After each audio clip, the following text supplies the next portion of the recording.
So Formula One fans around the world have just witnessed a rather interesting Canadian Grand Prix. When I say interesting, I don't necessarily mean for the on-track action necessarily, because, well, there wasn't essentially what you'd call a lot of overtaking. The race win taken by Max Verstappen was once again taken at a canter, but you saw a thrilling battle for second and third at one point.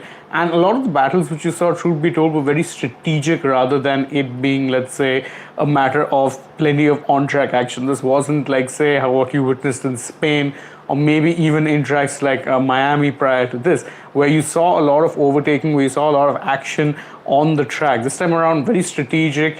And unfortunately, a couple of safety car incidents. There was a virtual safety car at one point, and of course, a longer safety car later on that ended up impacting the race. But first, quick mention for the winners, Max Verstappen and Red Bull. Doubly historic win for them. Why? Because Max Verstappen has now taken his 41st F1 victory, which draws him level with one Ayrton Senna. Not only that, this was the 100th race win for Red Bull Racing as a team. So congratulations to both of them. Again, both of them making some pretty historic, let's say, achievements here. Because for Verstappen, that means now he's right up there in the elite as far as race wins are concerned, or number of race wins.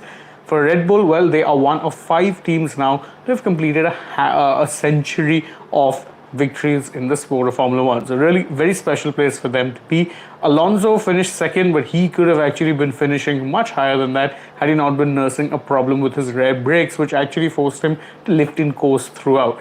Lewis Hamilton completes the podium. He ended up making a good start, overtook Alonso early on, but ended up losing out on that position later and was never able to quite make it back. Now, it was a mixed race, you can say, in many ways for Aston Martin and Mercedes, because again, despite the fact that Alonso was in second, Lance Stroll only ended up getting a 9th place finish. As for Mercedes, well, it was much worse, for the very simple reason that George Russell actually ended up causing a crash that ended up resulting in a safety car. And what did that do? Well, it ensured that he had to eventually retire from the race. So that is it as far as these major teams were concerned.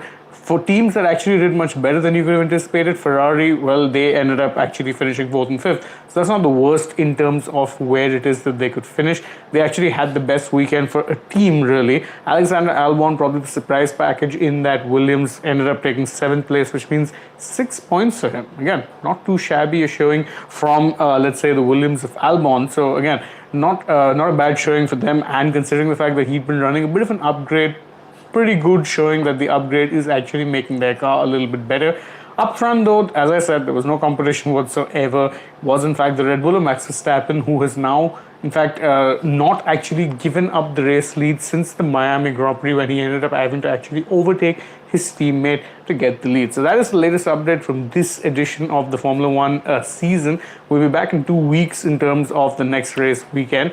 You can join us then at Sports Today, but we'll of course be bringing you plenty of content about that, not just the upcoming race, but also things happening in the world of F1. So stay tuned to the channel. For now, I'll take your leave. Good night, goodbye, and take care.